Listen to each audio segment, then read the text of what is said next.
নবীজি সাল্লাল্লাহু আলাইহি ওয়াসাল্লাম বলেন, এক ব্যক্তিকে আল্লাহ তাআলা ইলমও দিয়েছেন, সম্পদও দিয়েছেন। ইলম থাকার কারণে ওই ব্যক্তি তার সম্পদের সঠিক ব্যবহার সে করেছে, সে তার নিয়তকে পরিশুদ্ধ করেই সঠিক খাতে তার সম্পদকে ব্যয় করেছে। পক্ষান্তরে আরেক ব্যক্তিকে আল্লাহ তাআলা ইলম দিয়েছেন, সম্পদ দেন নাই। ওই ব্যক্তি চিন্তা করে, আল্লাহ, আমার যদি সম্পদ থাকতো তাহলে আমি এই সম্পদকে ওই ব্যক্তির মতো অমুক অমুক ভালো কাজে ব্যয় করতাম। কারণ ইলম আছে, সে জানে ওই সমস্ত কাজে ব্যয় করলে নেকি হয়, সে এরকম মনে মনে নিয়ত করছে। নবীজি সাল্লাল্লাহু আলাইহি ওয়াসাল্লাম বলেন, এই যে যেই ব্যক্তি নিয়ত করলো কিন্তু সম্পদ না থাকার কারণে দিতে পারলো না, এই ব্যক্তি আগের ব্যক্তির সম পরিমাণ সওয়াব পাবে। সুবহানাল্লাহ। স্বর্ণ রূপাকে যাচাই বাছাই করার জন্য স্বর্ণকারদের কাছে বিশেষ যন্ত্র থাকে, যেই যন্ত্র দিয়ে স্বর্ণকারেরা স্বর্ণ যাচাই বাছাই করে এবং তারা পরখ করে দেখে যে এটা কি আসল নাকি ভেজাল। যদি ভেজাল থাকে তাহলে সেটা গ্রহণ করে না, গ্রহণ করে না। আপনি যতই তাকে বলবেন, ভাই নাও, এটা নাও, এটা আমি জানি, এটা বিদেশ থেকে আনাইছি, এটা খুব ভালো, আপনি যত বলবেন, স্বর্ণকার বলবে না, এটা আমার দাড়িপাল্লায় স্বচ্ছ প্রমাণিত হয় নাই, আপনার মুখের কথায় তো আমি স্বর্ণ নিতে পারি না, এ কথা বলবে না? এ কথা বলবে। একই কথা কোরআন ও হাদিসের ক্ষেত্রে আল্লাহ তাআলা ওই ব্যক্তির ইবাদতই কবুল করবেন, আল্লাহ তাআলা ওই ব্যক্তির ইবাদতই গ্রহণ করবেন যেই ব্যক্তির ইবাদত, যেই ব্যক্তির আমল আল্লাহ তাআলার কাছের কষ্টি পাথর, নিয়ত নামক কষ্টি পাথর দিয়ে যাচাই বাছাই করবেন। যেই ব্যক্তির আমলের মধ্যে নিয়তের পরিশুদ্ধতা ছিল, যেই ব্যক্তির আমল একমাত্র আল্লাহর জন্যই ছিল, ওই ব্যক্তির আমল আল্লাহর কাছে গ্রহণযোগ্য হবে। আর যেই ব্যক্তির আমল আল্লাহর জন্য হয় নাই, বরং দুনিয়ার কোনো স্বার্থের জন্য, দুনিয়ার কোনো কাজের জন্য, দুনিয়ার বাহবা পাওয়ার জন্য, সেটা আল্লাহর কাছে গ্রহণযোগ্য হবে না। আল্লাহ রাসূল সাল্লাল্লাহু আলাইহি ওয়াসাল্লাম এই ব্যাপারে হাদিসও বলেছেন, হাদিসের কিতাবে আছে, দ্বীনি কাজ যেটাকে আমরা মনে করি দ্বীনি কাজ এবং দ্বীনি কাজের মধ্যে সর্বোচ্চ পর্যায়ের দ্বীনি কাজ কিন্তু আল্লাহর কাছে গ্রহণযোগ্য হচ্ছে না, ওই যে নিয়ত নামক কষ্টি পাথরে যাচাই বাছাই করে ওটাকে স্বচ্ছ পাওয়া না যাওয়ার কারণে। মাজাহির হক কিতাবের মধ্যে এই যে হাদিসটা শুরুতে পড়লাম, এই হাদিসটা এনে কিছু আলোচনা করেছেন। হাদিসটা নবীজি সাল্লাল্লাহু আলাইহি ওয়াসাল্লাম বলেছেন, ইন্নামাল আমালু বিন্নিয়াত ওয়া ইন্নামা লিকুল্লি ইমরিইম মা নাওয়া। বুখারী শরীফের একেবারে প্রথম হাদিস। সমস্ত আমল নিয়তের উপর নির্ভরশীল এবং প্রত্যেকটা মানুষ তার নিয়ত অনুযায়ী ফল পাবে। এখন ওয়া ইন্নামা লিকুল্লি ইমরিইম মা নাওয়া, এই যে পরের অংশটা, এই অংশের দ্বারা উদ্দেশ্য কি? উনি বলেন এর দ্বারা উদ্দেশ্য হলো একই কাজে যদি একাধিক নিয়ত কেউ করে তাহলে একাধিক নিয়তের নেকি পাবে। সুবহানাল্লাহ। কাজ করবে একটা, নিয়ত করবে কি একাধিক। উনি উদাহরণ দিচ্ছেন, এক ব্যক্তি মসজিদে যাবে নামাজ পড়তে। এখন ওই ব্যক্তি যদি চিন্তা করে যে আমি মসজিদে গিয়ে জামাতে নামাজ পড়ব, তাহলে এটা আলাদা একটা নেকি, আলাদা একটা নিয়ত নেকি পাবে। ওই ব্যক্তি আরো সাথে নিয়ত করলো আমি মসজিদে ঢোকার সময় ইতিকাফের নিয়ত করব, তাহলে ওই একই কাজে মসজিদে কিন্তু আসবে একবার, নাকি ইতিকাফের জন্য একবার আসবে আবার জামাতের জন্য একবার আসবে, এরকম কিছু একবারেই। তো এই যে ইতিকাফের নিয়ত করলো, দ্বিতীয় নেকি সে পেয়ে যাচ্ছে। আবার যদি ওই ব্যক্তি চিন্তা করে আমি মসজিদে গিয়ে মানুষকে সালাম দিব, পথে যার সাথে দেখা হবে আমি তাকে সালাম দেব, মসজিদে ঢুকে আমি সালাম দেব, এই সালামের নেকি সে পাবে। ওই ব্যক্তি যদি চিন্তা করে আমি মানুষের ভালো মন্দ জিজ্ঞাসা করব, তারা কেমন আছে খোঁজ খবর নেব, এই নেকিও সে পাবে। এবং ওই ব্যক্তি যদি এরকম নিয়ত করে যে আমি মসজিদে গিয়ে কেউ যদি অসুস্থ থাকে তার যতটুকু সেবা করা যায় এই সেবায় অংশগ্রহণ করব, মসজিদে আসতেছে কয়বার বলেন? কয়বার? একবার। নিয়ত করতেছে অনেক, এরকম যতগুলো নিয়ত করা যায়। উনি বলেন ওয়া ইন্নামা লিকুল্লি ইমরিইম মা নাওয়া, নবী বলেছেন প্রত্যেকটা মানুষ তার আমলের নিয়ত অনুযায়ী ফল পাবে। এই অংশ দ্বারা বোঝা যায় এক কাজে যদি এরকম শত নিয়তের সুযোগ থাকে আর শত নিয়ত করে তাহলে শত নেকি সে পেয়ে যাবে। সুবহানাল্লাহ। আমাদের অবস্থা হইল দুনিয়াবি কাজকে দিন বানাবো এটা তো পরের কথা, বরং দিনই কাজকে আমরা দিন হিসাবেও রাখতে পারি না। আসসালামু আলাইকুম ওয়া রাহমাতুল্লাহি ওয়া বারাকাতুহু।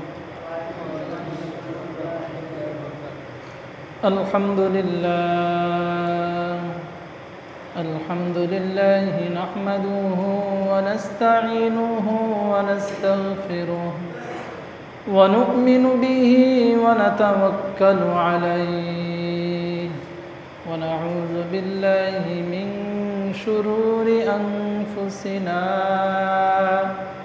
ওয়া মিন সাইয়্যাতি আ'মালিনা। من يهده الله فلا مضل له ومن يضلله فلا هادي له ونشهد أن لا إله إلا الله وحده لا شريك له ونشهد أن سيدنا ومولانا محمدا عبده ورسوله. أما بعد فأعوذ بالله من الشيطان الرجيم. بسم الله الرحمن الرحيم. وما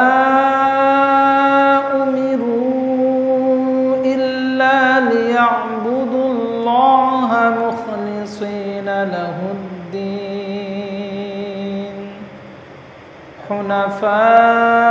حنفاء ويقيموا الصلاة ويؤتوا الزكاة وذلك دين القيمة.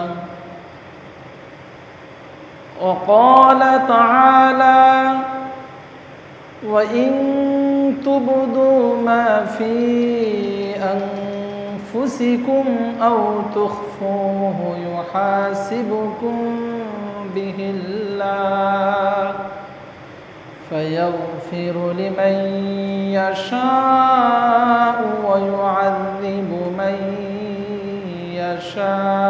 يشاء والله على كل شيء قدير. وقال رسول الله صلى الله عليه وسلم: إنما الأعمال بالنيات، أو كما قال عليه الصلاة والسلام. صدق الله العظيم وصدق رسوله النبي الكريم ونحن على ذلك لمن الشاهدين والشاكرين. اللهم صل على محمد وعلى آل محمد كما صليت على إبراهيم وعلى آل إبراهيم إنك حميد مجيد. اللهم بارك على محمد وعلى آل محمد كما باركت على إبراهيم وعلى آل إبراهيم إنك حميد مجيد.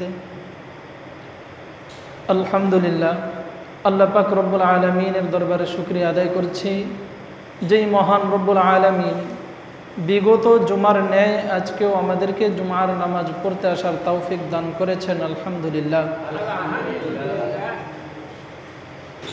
আমি কোরআনুল কারীমের দুটি আয়াত এবং আল্লাহ রসুল সাল্লাল্লাহু আলাইহি ওয়াসাল্লামের একটি হাদিস পড়েছি।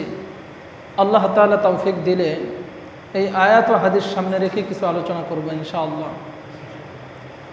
আল্লাহ তাআলা প্রথম আয়াতে কারিমার মধ্যে বলেন, ওয়ামা উমিরু ইল্লা লিয়াবুদুল্লাহা মুখলিসিনা লাহুদ্দিন। আল্লাহ তাআলা আহলে কিতাবদের অবস্থা সম্পর্কে তুলে ধরে বলেন, তাদেরকে আদেশ করা হয়েছিল তারা যেন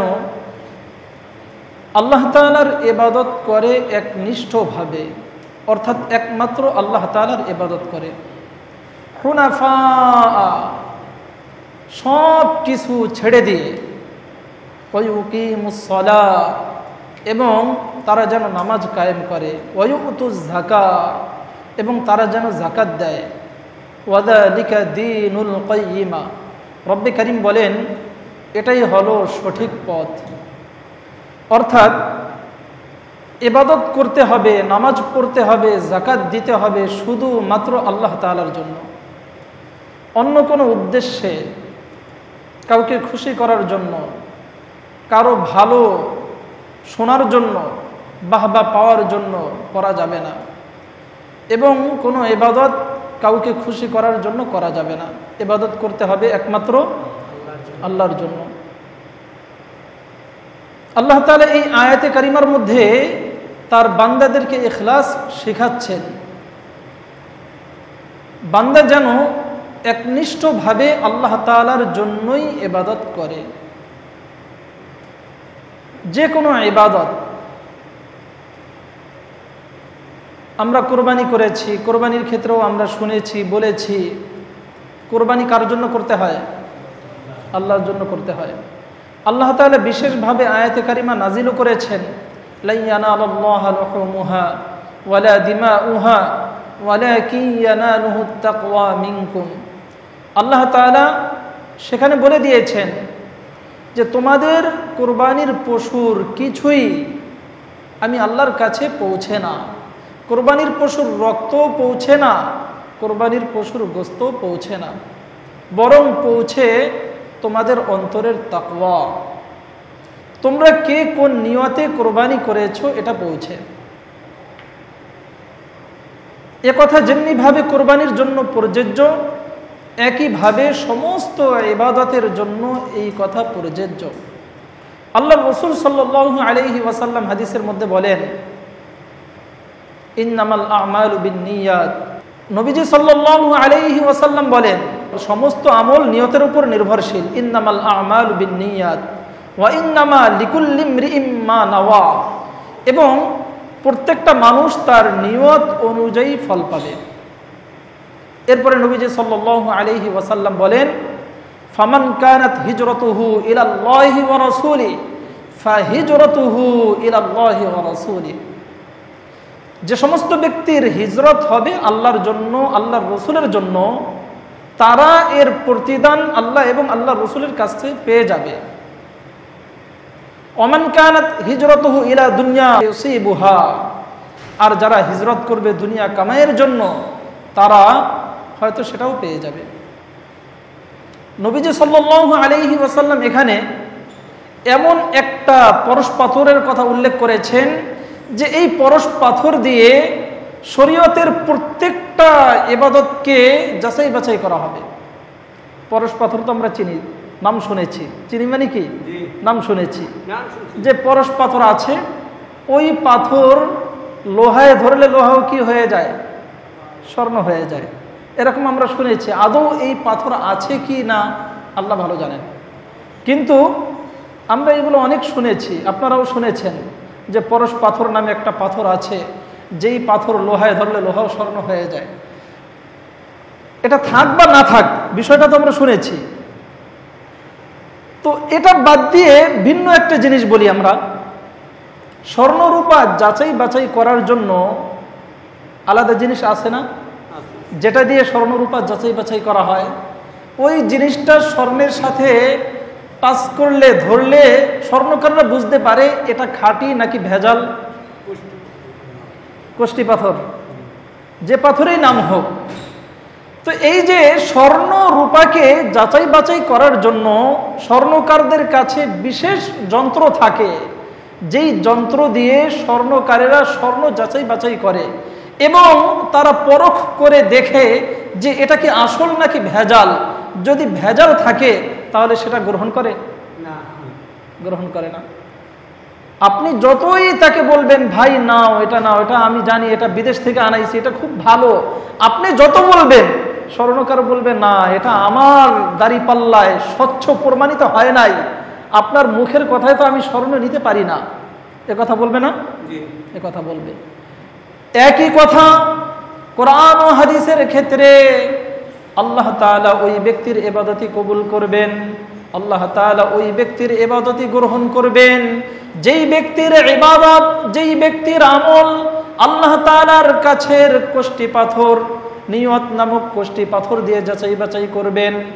যেই ব্যক্তির আমলের মধ্যে নিয়তের পরিশুদ্ধতা ছিল, যেই ব্যক্তির আমল একমাত্র আল্লাহর জন্যই ছিল, ওই ব্যক্তির আমল আল্লাহর কাছে গ্রহণযোগ্য হবে। আর যেই ব্যক্তির আমল আল্লাহর জন্য হয় নাই, বরং দুনিয়ার কোনো স্বার্থের জন্য, দুনিয়ার কোনো কাজের জন্য, দুনিয়ার বাহবা পাওয়ার জন্য, সেটা আল্লাহর কাছে গ্রহণযোগ্য হবে না। আল্লাহ রাসূল সাল্লাল্লাহু আলাইহি ওয়াসাল্লাম এই ব্যাপারে হাদিসও বলেছেন, হাদিসের কিতাবে আছে। দ্বীনি কাজ, যেটাকে আমরা মনে করি দ্বীনি কাজ, এবং দ্বীনি কাজের মধ্যে সর্বোচ্চ পর্যায়ের দ্বীনি কাজ কিন্তু আল্লাহর কাছে গ্রহণযোগ্য হচ্ছে না, ওই যে নিয়ত নামক কষ্টি পাথরে যাচাই বাছাই করে ওটাকে স্বচ্ছ পাওয়া না যাওয়ার কারণে। তিনটা আমলের কথা হাদিসের মধ্যে এসেছে। নবীজি সাল্লাল্লাহু আলাইহি ওয়াসাল্লাম বলেন, হাসরের ময়দানে যখন সমস্ত মানুষকে উঠানো হবে, সমস্ত মানুষকে উঠানোর পরে তিনজন ব্যক্তির মাধ্যমে হাসরের মাঠের বিচার কার্য আল্লাহ তাআলা শুরু করবেন। এক নম্বরে আল্লাহ তাআলা শহীদকে ডাকবেন, শহীদকে জিজ্ঞাসা করবেন, ও শহীদ, তুমি তোমার জানকে কোন কাজে ব্যয় করেছ? আমি যে তোমাকে মহামূল্যবান জীবন দিয়েছিলাম, এই জীবনকে কোথায় ব্যয় করেছ, কোন কাজে লাগিয়েছ? শহীদ হওয়া, শাহাদাত বরণ করা, এটা অনেক ভাগ্যের বিষয় না? শহীদ হওয়ার সাথে সাথেই জান্নাত। শহীদরা কিন্তু কবরে থাকে না, জানেন আপনারা? মানুষ হাসরের ময়দানে ওঠার আগ পর্যন্ত কবরে থাকে না, কিন্তু শহীদ হওয়ার সাথে সাথে আল্লাহ তাআলা তার রূহকে জান্নাতে পৌঁছে দেন এবং সবুজ পাখির মধ্যে শহীদের রূহকে ভরে দেন এবং জান্নাতের মধ্যে এক প্রান্ত থেকে আরেক প্রান্ত ঘোরাফেরা করতে থাকে শহীদ। অর্থাৎ শহীদ মৃত্যুবরণ করে আর সাথে সাথে জান্নাতে চলে যায়। আল্লাহ তাআলা কোরআনুল কারীমের মধ্যে বলেন, যে সমস্ত ব্যক্তিরা আল্লাহর রাস্তায় শহীদ হয়, মৃত্যুবরণ করে, তাদেরকে তোমরা মৃত্যু বলো না, বরং তারা জীবিত। বাল আহইয়াউন ইনদা রাব্বিহিম ইউরযাকুন, বরং তারা তাদের রবের কাছে জীবিত এবং তারা তাদের রবের কাছ থেকে রিজিক প্রাপ্ত। তার মানে শহীদ মৃত্যুবরণ করার সাথে সাথে কোথায় যায়? জান্নাতে যায়। আমাদের প্রত্যেকের কাছে আমাদের জানের চেয়ে মহামূল্যবান সম্পদ আর কিছু আছে? প্রত্যেকের কাছে তার জান সর্বপ্রিয়, এর চেয়ে প্রিয় আর কিছু নাই। তো এটা দ্বীনি কাজের মধ্যে উচ্চ মাপের একটা কাজ, উচ্চ মাপের একটা আমল। এই শহীদকে আল্লাহ তাআলা জিজ্ঞাসা করবেন, আমি তো তোমাকে জীবন দিয়েছিলাম, তুমি এর কি হক আদায় করেছ? শহীদ বলবে, আল্লাহ, আমি তোমার দ্বীনের জন্য, তোমার কালেমা, তোমার ঝান্ডা পৃথিবীতে বুলন্দ করার জন্য আমি সর্বস্ব বিলীন করেছি, এমনকি আমার জীবনও আমি দিয়ে দিয়েছি। আল্লাহ তাআলার পক্ষ থেকে বলা হবে, কাযাবতা, তুমি মিথ্যা বলেছ, তুমি আমার দ্বীনের জন্য তোমার জানকে দাওনি, তুমি আমার দ্বীনের জন্য তোমার জীবনকে দাওনি, বরং তুমি এই জন্য দিয়েছ যাতে লোকেরা তোমাকে বাহাদুর বলে, যাকে লোকেরা তোমাকে বড় বীর বলে, আর সেটা বলা হয়ে গিয়েছে দুনিয়াতে, আজকে আমার কাছে তুমি কোনো প্রতিদান পাবে না। এরপরে আল্লাহ তাআলা ফেরেশতাদেরকে আদেশ করবেন, ও ফেরেশতারা, এই শহীদ নামক ব্যক্তিকে, যে দাবি করতেছে নিজে শহীদ, তাকে টেনে হেঁচড়ে জাহান্নামে নিক্ষেপ করে দাও। নাউজুবিল্লাহ। তো ওই ব্যক্তি বাহ্যিক দৃষ্টিতে কোনো খারাপ কাজ করেছিল? বাহ্যিক দৃষ্টিতে দ্বীনের বড় একটা আমল সে করেছে এবং সে তার জীবনও দিয়েছে, এমন না যে জীবন দেয়নি। কিন্তু সমস্যা কোথায়? নিয়ত। সমস্যা কোথায়? নিয়ত। শুধু নিয়তে গড়বড়, নিয়তে ঝামেলা, তার জীবন দেওয়াতে ঝামেলা নাই। সে যে রণাঙ্গনে গিয়েছে, কাফেরদেরকে মেরেছে, এতেও কোনো সমস্যা নাই। অনেক কষ্ট স্বীকার করেছে, এতেও কোনো ঝামেলা নেই। কিন্তু তার নিয়তের মধ্যে ঝামেলা ছিল। তার নিয়ত ছিল লোকেরা যেন তাকে বড় বাহাদুর বলে, আর দুনিয়াতে সেটা বলেছে। কিন্তু ওই ব্যক্তি তার জীবন দেওয়ার পরেও জান্নাতে যেতে পারছে না। আল্লাহ তাআলা এরপরে একজন আলেমকে ডাকবেন, একজন কারীকে ডাকবেন।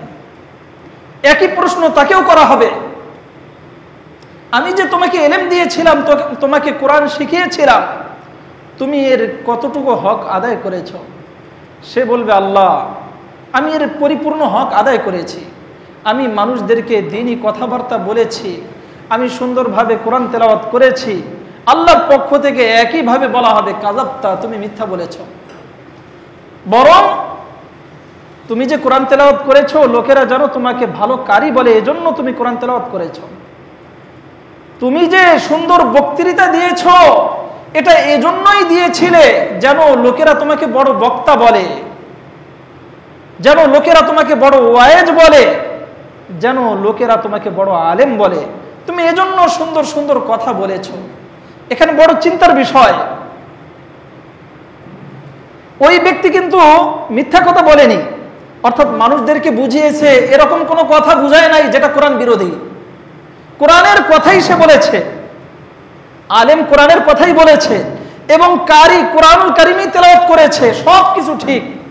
কিন্তু তার নিয়তের ভেজাল ছিল। তিনি এজন্য করেছেন লোকেরা যেন তাকে বড় আলেম বলে, বড় বক্তা বলে, বড় কারি বলে। আল্লাহর পক্ষ থেকে ঘোষণা হবে, ফেরেশতাদেরকে আল্লাহ বলবেন, ও ফেরেশতারা, তোমরা এই ব্যক্তিকে ধরে জাহান্নামে টেনে হেঁচড়ে নিয়ে যাও। ওই ব্যক্তিকেও টেনে হেঁচড়ে জাহান্নামে নিয়ে যাওয়া হবে।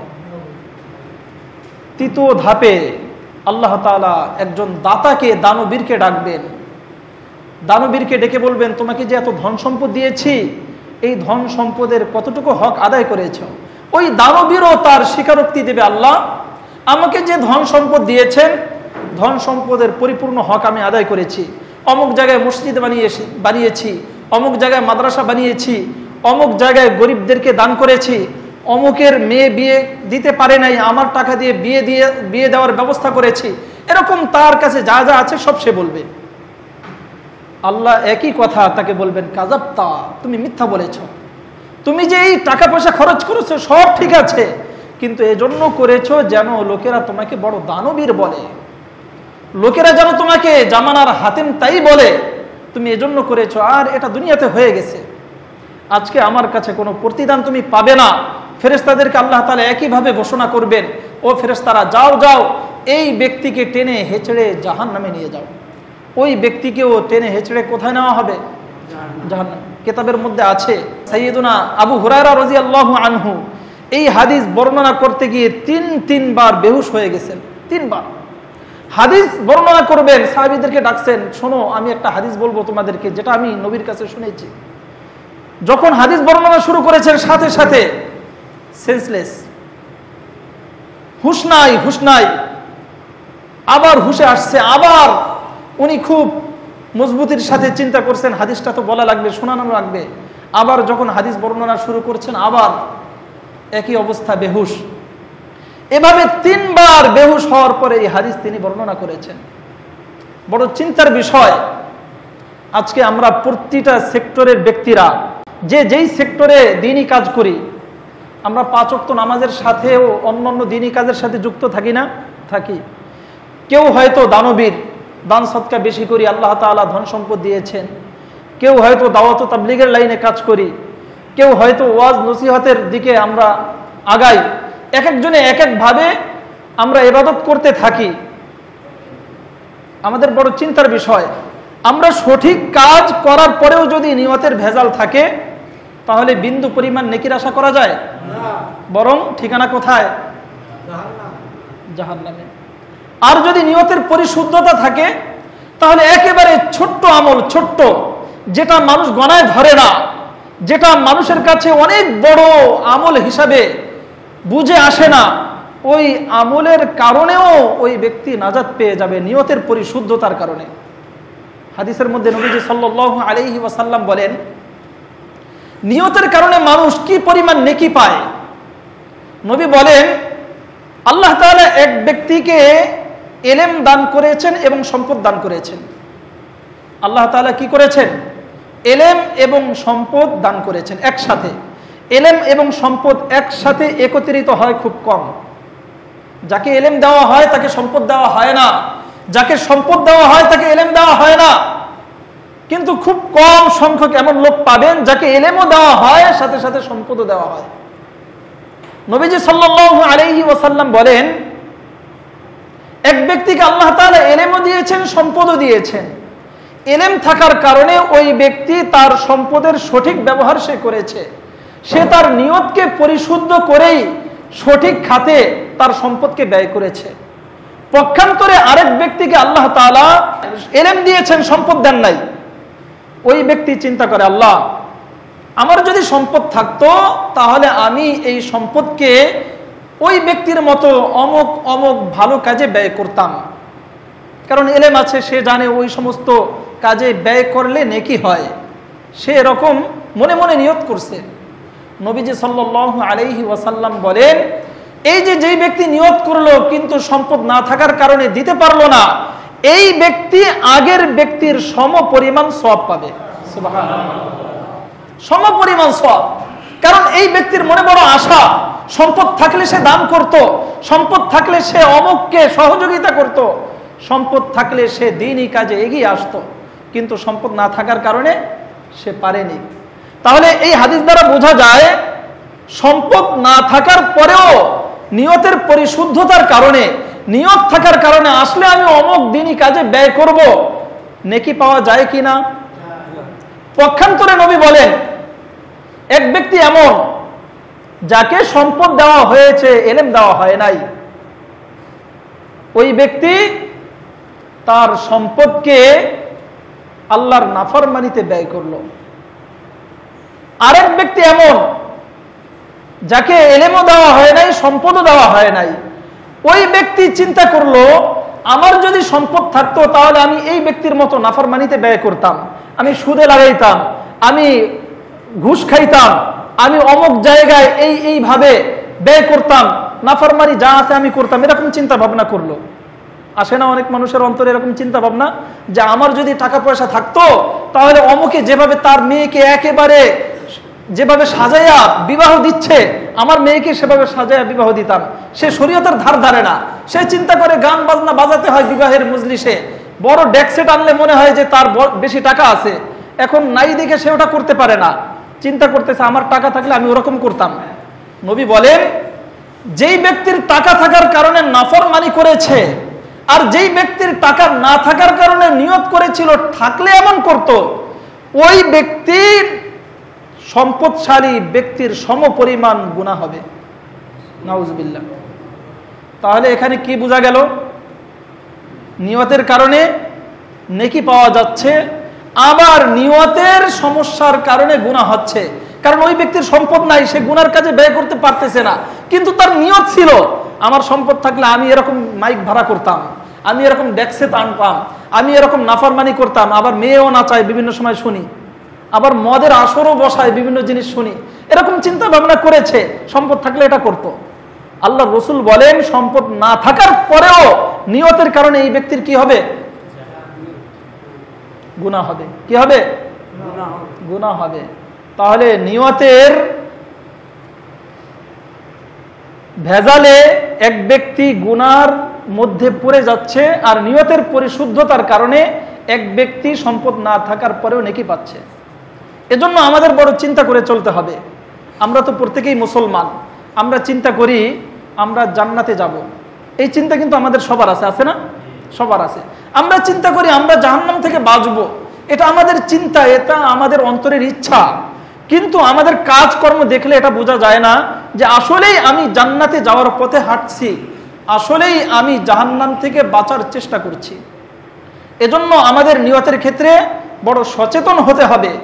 নিয়তের পরিশুদ্ধতা থাকলে আমরা নেকি পাবো, আর নিয়তের পরিশুদ্ধতা না থাকলে করব নেকির কাজ কিন্তু বিন্দু পরিমাণ নেকি পাবো না, বরং গুনাহ হবে। মাজাহির হক কিতাবের মধ্যে এই যে হাদিসটা শুরুতে পড়লাম, এই হাদিসটা এনে কিছু আলোচনা করেছেন। হাদিসটা নবীজি সাল্লাল্লাহু আলাইহি ওয়াসাল্লাম বলেছেন, ইন্নামাল আমালু বিন্নিয়াত ওয়া ইন্নামা লিকুল্লি ইমরিইম মা নাওয়া। বুখারী শরীফের একেবারে প্রথম হাদিস। সমস্ত আমল নিয়তের উপর নির্ভরশীল এবং প্রত্যেকটা মানুষ তার নিয়ত অনুযায়ী ফল পাবে। এখন ওয়া ইন্নামা লিকুল্লি ইমরিইম মা নাওয়া, এই যে পরের অংশটা, এই অংশের দ্বারা উদ্দেশ্য কি? উনি বলেন এর দ্বারা উদ্দেশ্য হলো একই কাজে যদি একাধিক নিয়ত কেউ করে তাহলে একাধিক নিয়তের নেকি পাবে। সুবহানাল্লাহ। কাজ করবে একটা, নিয়ত করবে কি একাধিক। উনি উদাহরণ দিচ্ছেন, এক ব্যক্তি মসজিদে যাবে নামাজ পড়তে। এখন ওই ব্যক্তি যদি চিন্তা করে যে আমি মসজিদে গিয়ে জামাতে নামাজ পড়ব, তাহলে এটা আলাদা একটা নেকি, আলাদা একটা নিয়ত, নেকি পাবে। ওই ব্যক্তি আরো সাথে নিয়ত করলো আমি মসজিদে ঢোকার সময় এতেকাফের নিয়ত করব, তাহলে ওই একই কাজে মসজিদে কিন্তু আসবে একবার, নাকি এতেকাফের জন্য একবার আসবে আবার জামাতের জন্য একবার আসবে, এরকম কিছু? একবারেই। তো এই যে এতেকাফের নিয়ত করলো, দ্বিতীয় নেকি সে পেয়ে যাচ্ছে। আবার যদি ওই ব্যক্তি চিন্তা করে আমি মসজিদে গিয়ে মানুষকে সালাম দিব, পথে যার সাথে দেখা হবে আমি তাকে সালাম দেব, মসজিদে ঢুকে আমি সালাম দেব, এই সালামের নেকি সে পাবে। ওই ব্যক্তি যদি চিন্তা করে আমি মানুষের ভালো মন্দ জিজ্ঞাসা করব, তারা কেমন আছে খোঁজ খবর নেব, এই নেকিও সে পাবে। এবং ওই ব্যক্তি যদি এরকম নিয়ত করে যে আমি মসজিদে গিয়ে কেউ যদি অসুস্থ থাকে তার যতটুকু সেবা করা যায় এই সেবায় অংশগ্রহণ করব, মসজিদে আসতেছে কয়বার বলেন? কয়বার? একবার। নিয়ত করতেছে অনেক। এরকম যতগুলো নিয়ত করা যায়, উনি বলেন ওয়া ইন্নামা লিকুল্লি ইমরিইম মা নাওয়া। নবী বলেছেন প্রত্যেকটা মানুষ তার আমলের নিয়ত অনুযায়ী ফল পাবে। এই অংশ দ্বারা বোঝা যায় এক কাজে যদি এরকম শত নিয়তের সুযোগ থাকে আর শত নিয়ত করে তাহলে শত নেকি সে পেয়ে যাবে। সুবহানাল্লাহ। তো এরকম আমরা বিভিন্ন ক্ষেত্রে, শুধু একটা উদাহরণ এখানে দিলাম, এরকম প্রত্যেকটা ক্ষেত্রে আমরা নিয়ত বিভিন্নভাবে করতে পারি।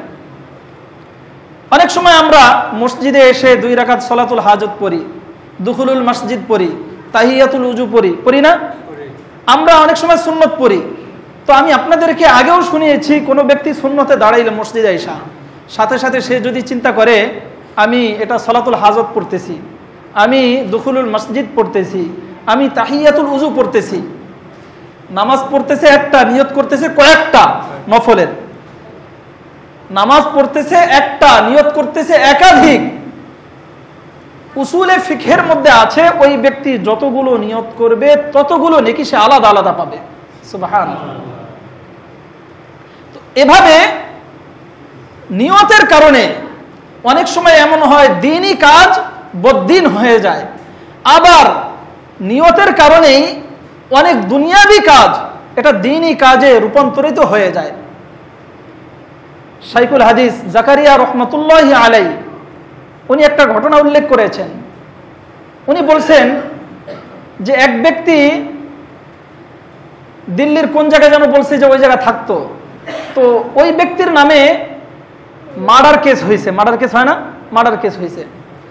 এখন ওই ব্যক্তি এবং তার আদালতে আসতে মাঝে একটা নদী আছে, যমুনা নদী, উনি বলছেন যেটা যমুনা নদী আছে। তো এখন যেই দিন তার আদালতে আসতে হবে ওই দিন ঘটনাক্রমে খুব ঝড় বৃষ্টি হয়েছে এবং নদীর পানিও বেড়ে গেছে। আর তৎকালীন সময়ে তো বর্তমানে যেভাবে সহজ নদী পার হওয়া ওইভাবে সহজ ছিল না। দেখা যেত যখন নদীতে পানি কম থাকতো তখন মানুষ সহজে পার হতো, যখন নদীতে খুব জোয়ার, ওই সময় পার হওয়া কষ্টকর ছিল, বরং ঝড় বৃষ্টি হইলে নৌকা নিয়ে কেউ আর পাশে থাকতো না, এমন হইতো। তো যেই দিন ওনার আদালতে আসতে হবে, ওই দিন ওই ব্যক্তি আদালতে আসার জন্য নদীর কাছে আসছে, হঠাৎ করে ঝড় বৃষ্টি শুরু হয়ে গেছে। এখন কিভাবে পার হবে, কাউকে পাচ্ছে না। এখন উনি বিভিন্ন নৌকার মাঝিকে অনুরোধ করতেছে, ভাই আমাকে একটু পার করে দাও, আমি যদি আজকে আদালতে না যাই তাহলে তো আমার ফাঁসি হয়ে যাবে বা আমার নামে ওয়ারেন্ট হয়ে যাবে, জারি হয়ে যাবে, এরকম বলতেছে। কিন্তু কেউ রাজি হচ্ছে না, বলতেছে আমি তোমারে বাঁচাই দিয়ে আমি মরবো, কেউ রাজি হইতেছে না। তো ঘটনাক্রমে এক ব্যক্তির সাথে ওনার সাক্ষাৎ। উনি বলতেছে, তুমি গিয়ে অমুক বাগানে যাবা, ওখানে গিয়ে দেখবা এক বুজুর্গ ওখানে আল্লাহর জিকির করতেছেন, ওখানে তার স্ত্রী নিয়ে থাকে, তার কাছে গিয়ে তোমার এই সমস্যার কথা বলবা, কিন্তু যতক্ষণ পর্যন্ত তোমার সমস্যার সমাধান না পাবা ততক্ষণ পর্যন্ত তুমি সেখান থেকে আসবা না, আর আমি যে তোমাকে সেখানে যেতে বলেছি আমার কথাও বলবা না। তো ওই ব্যক্তি সেই বুজুর্গের কাছে গেছে, যাওয়ার পরে তাকে বলতেছে যে এরকম আমাকে নদী পার করার ব্যবস্থা করে দিতে হবে, আমি তো নদী পার হতে পারছি না, আজকে আমার মামলার রায় পড়বে, ওখানে যদি আমি না থাকি তাহলে বড় সমস্যা হয়ে যাবে, ফাঁসিও হতে পারে অথবা আমাকে অ্যারেস্টও করতে পারে, এরকম বলতেছে। তো ওই বুজুর্গ বলতেছে যে আমি কিভাবে তোমাকে পার করবো, আমি তো এইগুলা কিছু বুঝি টুঝি না, আর নদীতে এখন অনেক জোয়ার, দেখো কাউকে পাও কিনা। তো ওই ব্যক্তি নাসর বান্দা, কোনোভাবেই ওখান থেকে ছুটতেছে না, যে না আপনি একটা ব্যবস্থা না করে দিলে আমি এখান থেকে যাব না, আমি এখানে রইলাম, নাসর বান্দা। তো এখন বুজুর্গ তো দেখলো যে ওই ব্যক্তি আর সরবে না, বাপসাবে বোঝা যায় না যে রইছে তো রইছে, আর সরবে না। এখন বুজুর্গ তাকে একটা মন্ত্র শিক্ষা দিচ্ছে, মন্ত্র বুঝাই দিচ্ছে যে তুমি গিয়ে নদীর কাছে গিয়ে বলবা যে আমাকে এক ব্যক্তি পাঠাইছে, যেই ব্যক্তি কোনোদিন খাবার খায় নাই। কি মন্ত্র? যেই ব্যক্তি কোনোদিন খাবার খায় নাই, আর যেই ব্যক্তি তার স্ত্রীর সাথে কোনোদিন মেলামেশা করে নাই, ওই ব্যক্তি আমাকে পাঠাইছে, এখন আমি নদী পার হতে চাচ্ছি, এটা গিয়ে নদীর কাছে গিয়ে বলবা। তো ওই ব্যক্তি আসছে, নদীর কাছে গিয়ে এই কথা বলছে। তো আল্লাহরই কি কারিশমা, ওই ব্যক্তির যাওয়ার ব্যবস্থা হয়ে গেছে, সুন্দরভাবে সে পার হয়ে গেছে। এখন ঘটনাক্রমে তার স্ত্রী তো কাছেই, আবার স্ত্রীর সন্তানও আছে, স্ত্রী তো শুইনা ফেলছে যে ওই বুজুর্গ কি বলে দিছে তারে, যে জীবনে স্ত্রীর কাছে যায় নাই, জীবনে ভাতও খায় নাই, আর একটু আগে স্ত্রী তারে ভাত খাওয়াইছে, খাবার খাওয়াইছে, আবার সন্তানও আছে।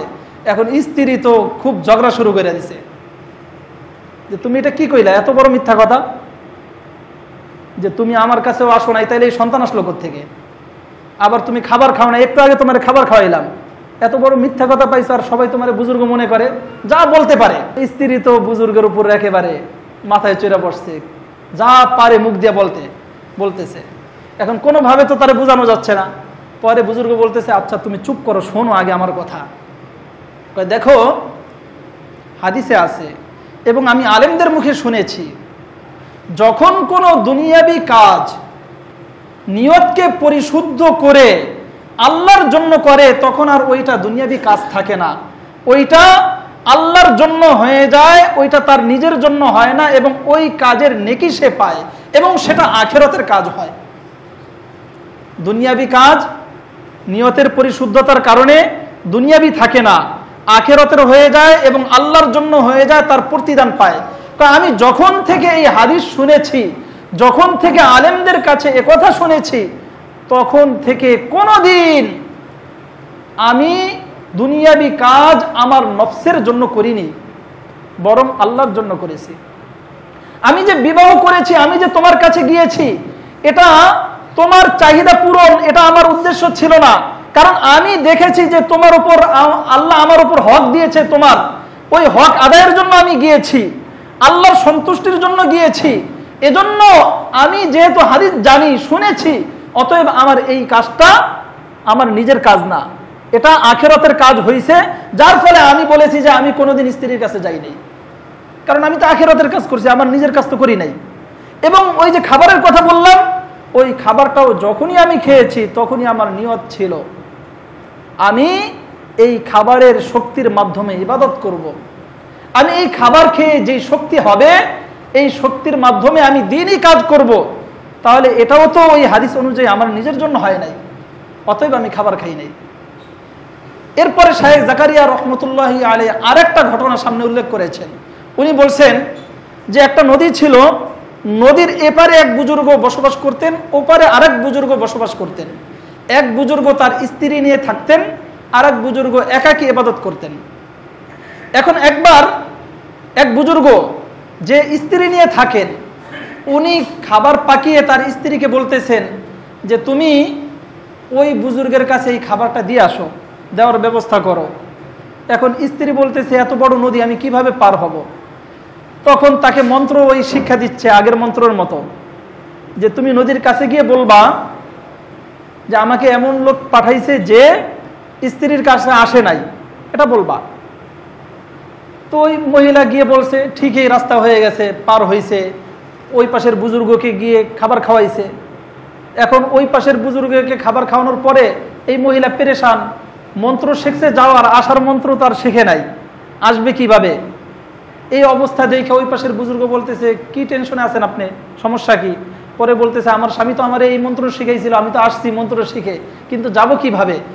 কয় আপনি গিয়ে নদীর কাছে গিয়ে বলবেন যে আমাকে এমন লোক পাঠাইছে যে কোনোদিন খাবার খায় নাই। এখন মহিলা চিন্তা করতেছে আমি একটু আগে খাবার খাওয়াইলাম আর বলতেছে খাবার খায় নাই, এটা কেমন কথা? যাই হোক, ওই মহিলা আয়শা নদীর কাছে বলছে, নদী তো শান্ত হয়ে গেছে, সে চলে আসছে। আয়শা এখন স্বামীর কাছে বলতেছে তোমরা কি পাইছো? তুমি বললা স্ত্রীর কাছে যাও নাই, অথচ আমি তোমার সাথেই থাকি, আর তোমার খবর তো আমি সবচেয়ে ভালো জানি। আর ওই বুজুর্গ বলতেছে সে জীবনে খাবার খায় নাই, আমি তো তারে খাবার খাওয়াই আসলাম। তো এরকম তোমরা আবার বুজুর্গ শাস্ত্র, আবার এরকম বড় বড় মিথ্যা কথা পাইছো কি? পরে ওই বুজুর্গ বলতেছে যে দেখো, ওই আগের ঘটনা বলতেছে, যখন নিয়ত পরিশুদ্ধ করে আল্লাহর জন্য কোনো কাজ করে ওই সময় ওই কাজটা আর নিজের থাকে না, বরং ওই কাজটা কার হয়ে যায়? আল্লাহর হয়ে যায়, আখিরাতের হয়ে যায়, এবং তার বিনিময়ে সে নেকি পেয়ে যায়। আর যদি নিয়ত পরিশুদ্ধ না থাকে, আগের যেই 3 ব্যক্তির ঘটনা, হাদিসের ঘটনা, ওই ঘটনার দ্বারা 3 ব্যক্তি দিনের বড় বড় কাজ নিয়ত পরিশুদ্ধ না থাকার কারণে তারা নেকি পাচ্ছে? নেকি পাচ্ছে না। জাহান্নামে যাচ্ছে শহীদ, জাহান্নামে যাচ্ছে আলেম, জাহান্নামে যাচ্ছে দানবীর। প্রত্যেকটা কিন্তু দিনই কাজ ছিল, কিন্তু নিয়তের মধ্যে ঝামেলা ছিল। এরপরে মুয়াজ ইবনে জাবাল রাদিয়াল্লাহু আনহু, আল্লাহ রাসূলের বড় এক সাহাবী, তার একটা ঘটনা বুখারী শরীফের মধ্যে আছে। ওই হাদিস সামনে আনলে আরো স্পষ্ট হয়ে যাবে যে নিয়তের কারণে দুনিয়াবি কাজও দ্বীনি কাজে রূপান্তরিত হয়। নিয়তের কারণে নিজের যেটা প্রয়োজনীয়, যেটা আমার দরকার, স্বাভাবিকভাবে এতে নেকি পাওয়ার কথা ছিল না, নিয়ত পরিশুদ্ধতার কারণে ওই কাজের বিনিময়েও নেকি পাওয়া যায়। মুয়াজ ইবনে জাবাল রাদিয়াল্লাহু আনহুকে এবং আবু মুসা আশআরী রাদিয়াল্লাহু আনহুকে আল্লাহ রাসূল সাল্লাল্লাহু আলাইহি ওয়াসাল্লাম ইয়ামানে পাঠিয়েছিলেন এবং তাদেরকে বলেছিলেন তোমরা দুইজনে, তুমি এতটুকু অংশ দেখাশোনা করবা, তুমি এতটুকু অংশ দেখাশোনা করবা, দুইজনকে ভাগ করে দিয়েছেন এবং বলেছেন যে তোমরা পরস্পরে পরামর্শ করে চলবা। একবার মুয়াজ ইবনে জাবাল রাদিয়াল্লাহু আনহু তার এলাকা পরিদর্শন করে আবু মুসা আশআরী রাদিয়াল্লাহু আনহুর সীমানার কাছাকাছি আসছেন। এসে আবু মুসার সাথে দেখা হয়েছে রাদিয়াল্লাহু আনহু। আবু মুসা আশআরী রাদিয়াল্লাহু আনহুকে মুয়াজ ইবনে জাবাল জিজ্ঞাসা করেছেন, ভাই আপনি আপনার সময়কে কিভাবে কাটান, কিভাবে সময় অতিবাহিত করেন, আপনার এই এলাকাটা কিভাবে দেখাশোনা করেন, ইবাদত কিভাবে করেন? তখন উনি বলতেছেন যে আমি আমার যে মামুলাত আছে, কোরআনুল কারীম যতটুকু তেলাওয়াত করা দরকার, জিকির আজকার যতটুকু করা দরকার, অন্যান্য ইবাদত যতটুকু করা দরকার, আমি এইগুলা সময়কে ভাগ করে নিয়ে ধাপে ধাপে আমি এইগুলা করি, একসাথে আমি কোরআনুল কারীম তেলাওয়াত করতে পারি না বা করি না, উনি বলছেন। এরপরে পাল্টা মুয়াজ ইবনে জাবালকে জিজ্ঞাসা করেছেন, ভাই আপনি আপনার সময়কে কিভাবে অতিবাহিত করেন? তখন উনি বলতেছেন যে আমি আমার রাত্রিকে 2 ভাগ করে, 1 ভাগে ঘুমাই আর 1 ভাগে নামাজে কাটাই, এবং আমি আমার ঘুমকে সেরকমই মনে করি যেভাবে আমার ইবাদতকে মনে করি। অর্থাৎ আমি যে ঘুমাই এটাও ইবাদতের নিয়তে ঘুমাই এবং এই ঘুমের মাধ্যমে আমি নেকি পাই। আর আল্লাহ রসুলের হাদিস তো স্পষ্ট। আল্লাহ রসুলের এক হাদিস আছে, যে সমস্ত ব্যক্তিরা মসজিদে এতেকাফে বসে ওই সমস্ত ব্যক্তিদের ঘুমও ইবাদত। নাউমুহু সাওয়াবুন অসমতুহু ইবাদতুন, যে সে ঘুমাবে এটাও সওয়াবের কাজ, সে যে চুপ থাকবে এটাও তার নেকির কাজ। আল্লাহ রসুলের হাদিস আছে। তার মানে কি, তার প্রয়োজনীয় যে কাজ সেক্ষেত্রেও যদি সে নিয়ত করে, নিয়ত ভালো বানায়, তাহলে সেটাও নেকির কাজ হয়ে যায়। এরপরে কিতাবের মধ্যে আসছে আমরা খাবার খাই, আমরা ঘুমাই, আমরা বাজারে যাই, আমরা আমাদের কৃষি কাজ করি, ব্যবসা বাণিজ্য করি, যার যে কাজ, যে যেই কাজে থাকে ওই কাজের মধ্যে যদি নিয়তের পরিশুদ্ধতা থাকে, যে আমি খাবার খাচ্ছি এ কারণে এই খাবার খাওয়ার মাধ্যমে আমার শরীরে শক্তি হবে, এই শক্তি দিয়ে আমি আল্লাহর ইবাদত করব। আমি যে বাজারে যাচ্ছি, বাজার করতেছি, এই বাজার করে বাজার এনে খাবার খেয়ে আল্লাহর ইবাদতের সময় কাটাবো, এবং আমি বাজার করতেছি আল্লাহর পক্ষ থেকে আমার উপর দায়িত্ব দেওয়া হয়েছে আমার স্ত্রী সন্তানদের, তাদের দায়িত্ব পূরণ করা দরকার। এরকম নিয়ত করবে প্রত্যেকটা কাজে। যখন ঘুমাবে সে চিন্তা করবে আমি যদি না ঘুমাই তাহলে আমার শরীর সুস্থ থাকবে না, ইবাদত ঠিকমতো করতে পারবো না, অতএব আমাকে ঘুমাতে হবে যেন ইবাদত ভালোভাবে করতে পারি। তখন ওই ব্যক্তি যে ঘুমাইলো এই ঘুমের মাধ্যমেও কি পাবে? ইবাদতের নেকি পাবে। এবং এই ঘুমানোটাও তার নিজের কাজ হবে না, দুনিয়াবি কাজ হবে না। কিন্তু আমাদের অবস্থা কেমন জানেন? আমাদের অবস্থা হইল দুনিয়াবি কাজকে দিন বানাবো এটা তো পরের কথা, বরং দিনই কাজকে আমরা দিন হিসাবেও রাখতে পারি না, বরং সেটাও আমরা নেকি পাই না। আমাদের অবস্থা হইল এমন, আমরা নামাজ পড়তেছি, নামাজের মধ্যে শয়তান তো আমাদের ধোঁকা দেবেই, এটা তো স্বাভাবিক কথা, কারণ ইন্নাশ শাইতানা ইয়াজরি মাজরাদ দাম, আল্লাহ রাসূলের হাদিস। শয়তান প্রত্যেকটা মানুষের শিরা উপশিরায় চলতে থাকে, শয়তান তো চলবে। কিন্তু শয়তানকে বাধা দিয়ে আমার ইবাদতকে ইবাদতই রাখতে হবে, এরকম শতকরা কয়জন পাওয়া যাবে? নামাজ শেষ হওয়ার পরে আপনারা একজন একজন করে আলাদা আলাদা জিজ্ঞাসা করবেন। এখন তো বললাম, এখন জিজ্ঞাসা করলে নামাজের পরে বলতে পারবে, অন্য সময় জিজ্ঞাসা দেখবেন কয়জনে বলতে পারে আজকে হুজুর কোন সূরা দিয়ে নামাজ পড়াইছে। সূরা ফিল থেকে নাস পর্যন্ত এই 10টা সূরা তো কম বেশি সবাই আমরা জানি না? এই সূরাগুলো দিয়েও যদি নামাজ পড়ায় শতকরা 70 থেকে 80% লোক বলতে পারে না যে কোন কোন সূরা দিয়ে পড়াইছে। ভুল বললাম? অর্থাৎ আমাদের দ্বীনি কাজ থাকে না, অথচ আল্লাহর রাসূল সাল্লাল্লাহু আলাইহি ওয়াসাল্লাম হাদিসের মধ্যে বলছেন, জিবরিল আমিন আল্লাহর রাসূলকে জিজ্ঞাসা করেছেন মাল ইহসান, যে ইহসান কি জিনিস? নবীজি সাল্লাল্লাহু আলাইহি ওয়াসাল্লাম বলেছেন আনতা আবুদাল্লাহ কাআন্নাকা তারাহু ফাইন লাম তাকুন তারাহু ফাইন্নাহু ইয়ারাক। আর ইহসান হইল তুমি যখন ইবাদত করবে তখন তুমি মনে করবে তুমি তোমার রবকে দেখছো। যদি এরকম স্তরে তুমি উপনীত না হতে পারো, অন্তত এতটুকু স্তরে তো অবশ্যই উপনীত হতে হবে যে তোমার রব তোমাকে দেখছেন। একজন শ্রমিক যদি মনে করে, সে যদি জানে যে তার মালিক দেখতেছে, ওই কাজটা সুন্দর হয় না? আমরা মনে করি আল্লাহ দেখতেছেন, কিন্তু ওই অনুভূতির বাস্তবতা আমাদের অন্তরে নাই। শুধু মনে আছে যে আল্লাহ দেখেন, শুধু মুখে মুখে বলি যে হ্যাঁ আমরা যা করি সব কিছু আল্লাহ দেখেন, আল্লাহর অগোচরে কিচ্ছু হয় না। ওয়াইন তুবদু মা ফি আনফুসিকুম আও তুখফুহু ইউহাসিবুকুম বিহিল্লাহ, যে আমরা যা কিছু গোপন করি, যা প্রকাশ করি সব কে জানেন? আল্লাহ জানেন। এটা আমরা মুখে বলি, কিন্তু বাস্তবে এর উপলব্ধি শতকরা 99% মানুষের মধ্যে নাই। শতকরা 99% মানুষের মধ্যে এর উপলব্ধি নাই। এর উপলব্ধি থাকলে আপনার আমার পা থেকে মাথা পর্যন্ত তাকাইলেই বোঝা যাইতো যে উপলব্ধি আছে। আপনার আমার ইবাদত দেখলেই বোঝা যাইতো উপলব্ধি আছে। আপনার আমার চলাফেরা দেখলেই বোঝা যেত উপলব্ধি আছে। আপনার আমার ওঠা বসা দেখলেই বোঝা যেত উপলব্ধি আছে। গুনার কাজ যেভাবে করছি এভাবে করতে পারতাম না, পারতাম? এজন্য আমাদের নিয়তকে পরিশুদ্ধ করতে হবে, অন্তরে আল্লাহর ভয়কে ধারণ করতে হবে। প্রত্যেকটা কাজ যেটা আমার প্রয়োজন সেক্ষেত্রেও নিয়তের স্বচ্ছতা আছে কিনা এটা যাচাই বাছাই করতে হবে। শুধু নিয়তের স্বচ্ছতার দিকে তাকাইলাম কিন্তু হালাল হারাম দেখলাম না, তাহলেও চলবে না। যখন নিয়তের স্বচ্ছতা থাকবে অটোমেটিক কামটা হালাল কি হারাম এটাও চলে আসবে। কারণ নিয়তের স্বচ্ছতা তো তখনই আসবে হালাল যখন হবে, আর হালাল না হইলে তো নিয়তের স্বচ্ছতা আসবে না। হারাম কাজে নিয়ত স্বচ্ছ করলেও কাজ হয়? একেবারে নিয়তকে পরিশুদ্ধ কইরা সুন্নত তরিকে একটা কুকুরকে জবাই করলাম, হালাল হয়ে যাবে? হালাল হবে না। এজন্য হারাম কাজে নিয়তের পরিশুদ্ধতায় কোনো গ্রহণযোগ্যতা নাই, বরং হালাল কাজে, হারাম কাজে কোনো গ্রহণযোগ্যতা নাই, হালাল কাজে গ্রহণযোগ্যতা আছে।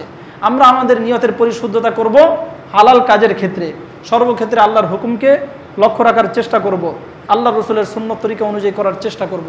আল্লাহ তাআলা আমাদেরকে তৌফিক দান করেন।